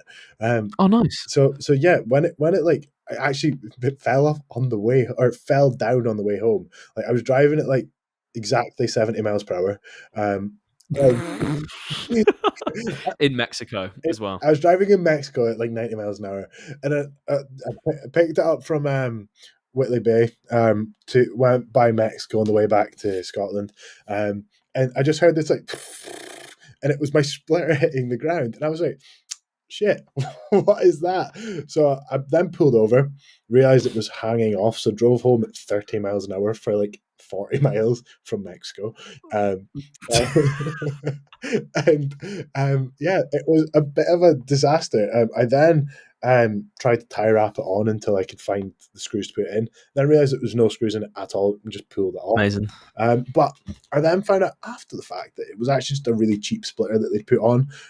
It was like, so you get two different like BMW splitters. You get like a 2-piece one that screws together in the middle, which is shit, or you get like the full like 1-piece. So I'm a way to buy that, as well as a diffuser, splitters, side skirts, and a little spoiler lip as well, just because to make it look a little bit. You need all that downforce, that diesel, bro. Yeah, mate, I need that. I mean, when you're top speed, 180 brake horsepower, like you could at least get another ton of downforce, I reckon. Yeah, mate. When I've got to 60 in a whole 7 seconds, I'm like,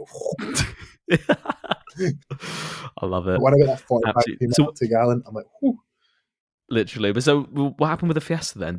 I'm guessing the insurance company then claimed the Fiesta? Yeah, it's theirs now. So they're the registered keeper. They gave me a nice payout of it. I think they probably gave me a little bit more than what it was worth, to be honest. But then ideal. I had a little bit of excess, like in terms of like an insurance excess. So I ended up like they took 650 quid off automatically, which was kind of wide. Like my car's just been stolen, guys. Like, come on. But yeah, I got a decent amount for it and just put it all into a new car. And made the wise financial decision of paying off the car, paying off the year of road tax, which again, another smart decision, £35 a year, and then paid off the insurance. I like it, mate. So, mate, don't rub it in.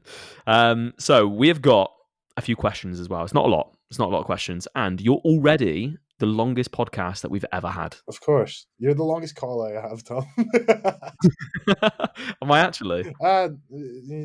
Okay, there we go. It's just it's just good chat, man. It's all good chat. I think we should go for dinner. Gareth. I'm going to be coming up to Scotland in December. Oh, fantastic. Should we train? Yeah. Where are you coming to? Early December. I'm going to be going to it's like an event at the Pit Stop Shop. Oh, sick. So you won't be far from me. Be like half an hour away. Yeah. There we go. We're gonna have to meet up in person, mate. Yeah, Jesus. Absolutely. Pencil it in. I'm very keen. Let's do it. So this is a question from Mr. Ian Talbot Balfe. We're going straight in. Do you know Ian Talbot Balfe? I don't know Ian Talbot Balfe. So Mr. ITB, we've actually had him on the podcast before, mate, because he's the guy that asks us all the disgusting, revolting questions. Who he is from the questions. Yes, I know you, Ian. Yeah, so Ian Talbot Balfe. It's not actually a bad question, to be fair. That's why I'm starting with them. Usually we save them to last, right? What is the most ludicrous thing you've ever bought? You're asking probably two quite financially responsible people what the most ludicrous thing they've ever bought is. I'm pretty boring, bro. I'm really boring. Try and blow. Fucking ludicrous. I can't relate there, bro.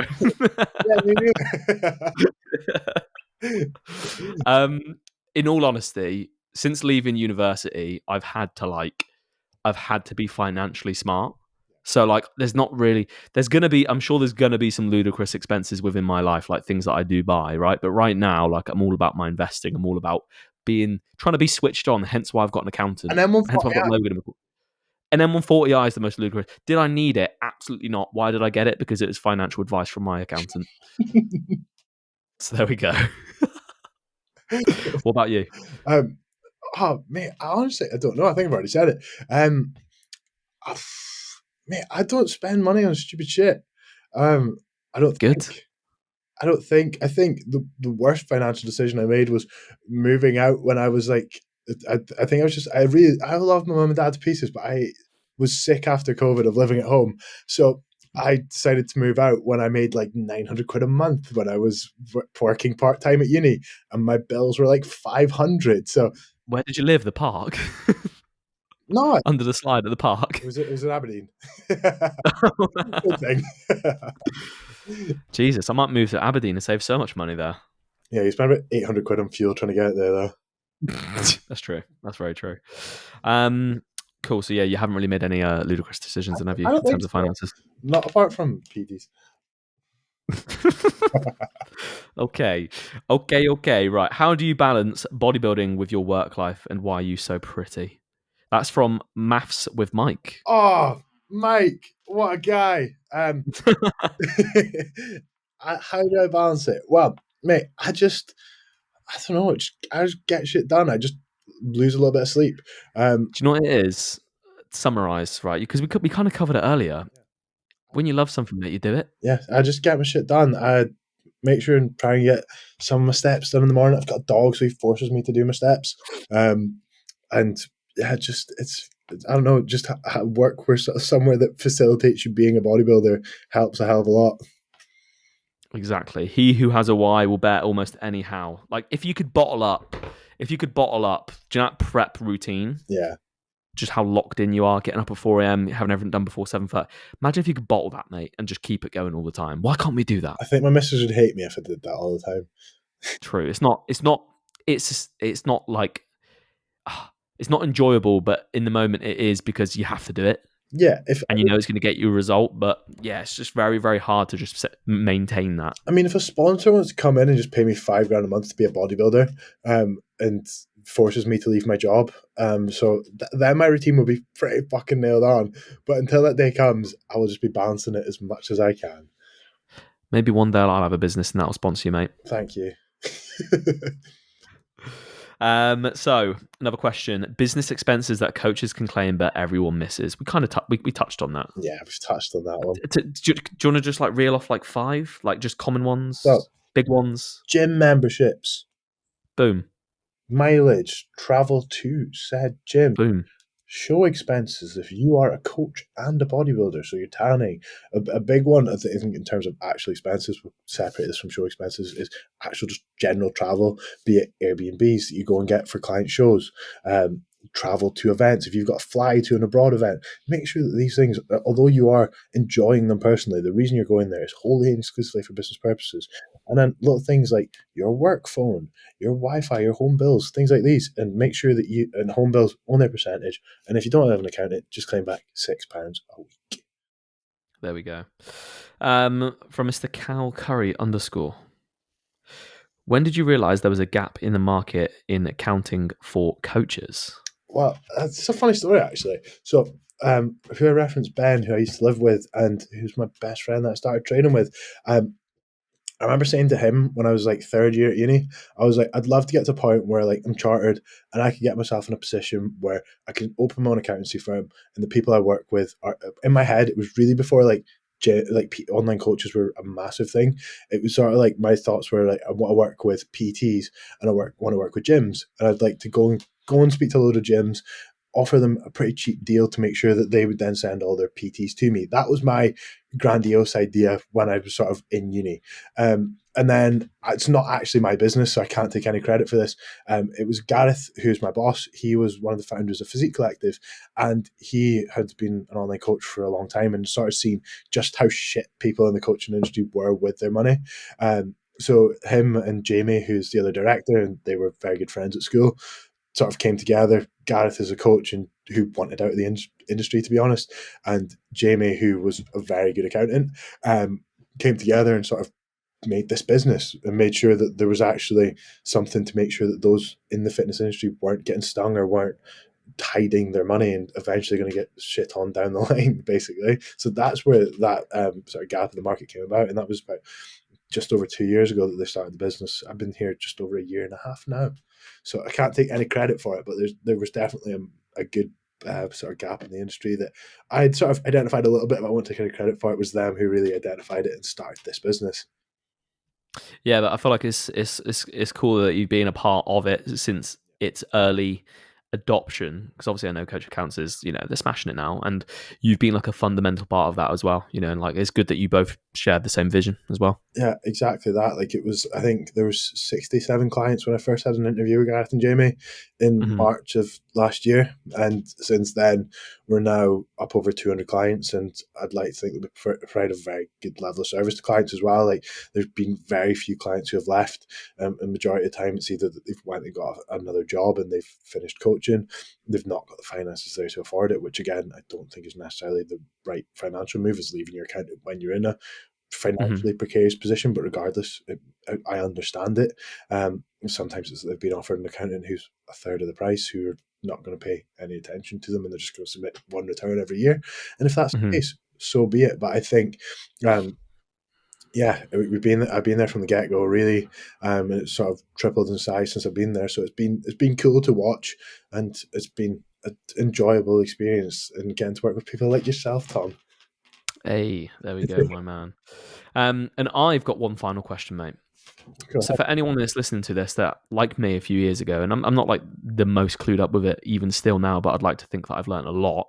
Um, where what resources would you recommend someone in order to start learning about finance? So what do you mean by resources? So like books or like maybe like I don't know content online, because I know like for myself like I've gone through the avenue of just like to grasp like the concepts of like money, because it is to you it's probably very simple, but I mean for me it was like very very complicated. So like um I can't even remember the name of the book. Basically there's a book that I read. Name some like common finance books. Have you even read finance books? I've read a shitload of them at uni, but I think like generally, like in terms of like looking after your finances, there's some general rules. And just to clarify, guys, I am not a financial advisor, so none of this is regulated financial advice. However, if you are want to start looking after your finances, I think the first place you should be looking at investing is if you've already got help to buy ISA. I know they finished that like a few years ago, but a lot of people who are my age and older will absolutely have one. Is putting your money into that. I know it's only £200 a month that you can put into it. However, that gets you to a point where when it comes to buying your first home, the government will give you a significant amount of money. They give you 25% of that, sort of £4,000 you can put in every year. You put in £4,000, they give you an extra £1,000. You do that over 4 years, you've then got 20 grand, 16 of which you've put in there. So it means you're getting a 25% return on investment, which is a better level of interest you're going to get off of any other investment you make. That's at least a safe investment. Of course, there's cryptocurrency and everything like that, which I won't touch on. As well as that, if you are in a very good financial position where you have money set aside, I would look at maxing out your ISAs. So you have ISAs, just like lifetime ISAs, for example, where you can put £20,000 a year into them absolutely tax free and gain 5 to 7, 8, 9, 10% of interest in good years. But usually it's sort of 5 to 7 that you see in terms of gain. It makes sense to go and put money into that. First of all, it's a very safe investment. It's also something like you get Vanguard ones as well. I think that's what you've got, Tom. Um, It is. but yeah, like you look at things like that where it's just something that you're going to gain tax-free money in there as well as that financial prudency. So if you are self-employed, looking at investing into a pension, for example, if you're on like a 30 grand a year salary, you're going to have about £200 a month paid into your pension from you and your employer. If you're making 30 grand a year profit in terms of your actual coaching business, then go and look at actually putting in £200 a month, £300 a month into your pension, because older you will thank you. I think that's another thing.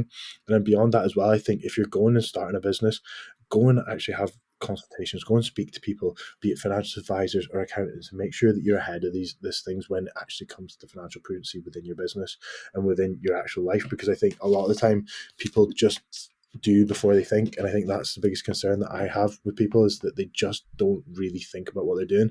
I think another thing is just like I won't go into the sort of books and stuff. My sort of rec is just general rules that you should learn in terms of looking at your budgets, making sure that you've got a rainy day fund set aside. So making sure you've got 2 or 3 grand. Although that's not, if you're out of a job for 6 months, you're not going to live off 2 grand. That's quite frankly Mhm. not going to happen. But make sure that you've got a little bit of a safety net set aside, so that if you're, even if it's someone who's self-employed, if you're ill for 4 months, you'll be in a point where eventually you go into statutory sick pay, which is a hell of a lot less than your salary.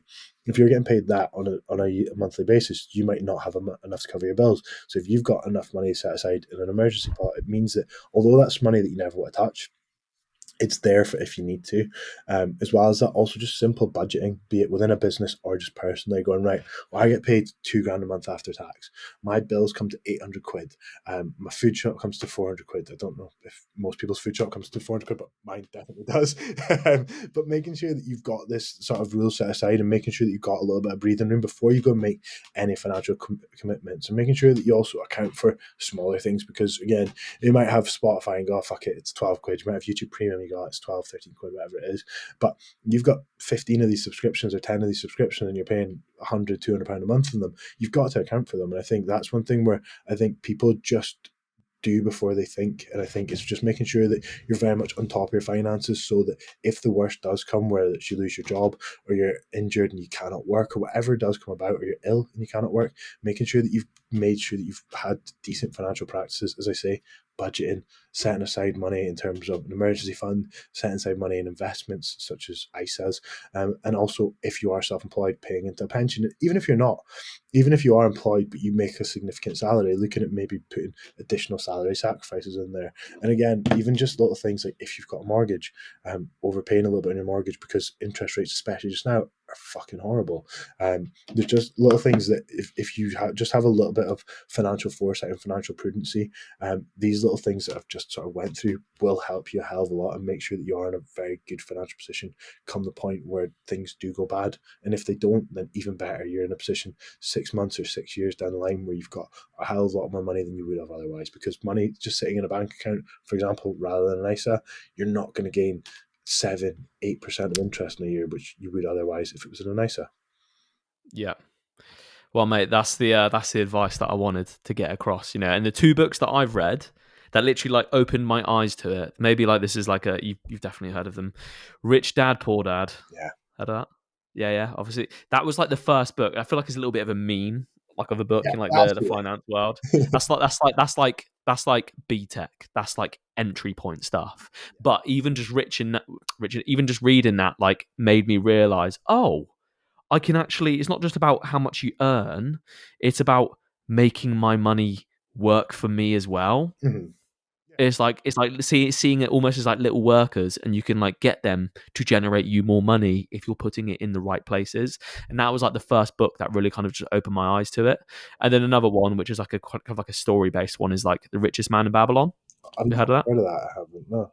Okay, so it's another good book. It's just like talking about like, I think it's like back in Roman times or something like that. But basically, wicked book, both of them. I definitely recommend you read them because they're easy to read for anyone, and it will just like open up your eyes and then apply literally like everything. It's not financial advice, but everything that Logan's just said there is like good advice. Very, very well said, mate. Exactly that.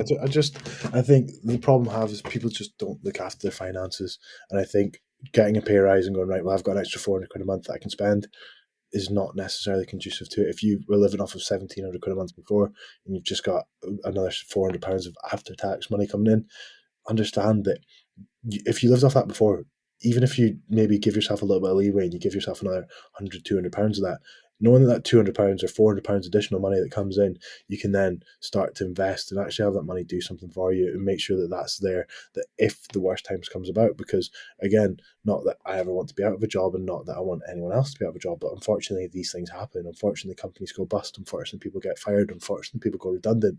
And making sure that you're not fucked when that time does come about is always conducive to financial health. It also helps with mental health in the sense that you're aware of where your finances sit. And I think that's one thing where when people have got financial peace of mind, I think that gives them a hell of a lot less stress. And if you are in the bodybuilding world, which I think 99% of the people listening to this podcast are, I think that is a big sort of hindrance on growth, is the fact that you're stressed. And finances and money is always a massive stress in anyone's lives, whether it's having a lot of money or having fuck all money, will always be something that causes a lot of stress. So if you can alleviate that stress, if that results in you getting better gains and getting Tom Stockton biceps, then fucking great. There we go.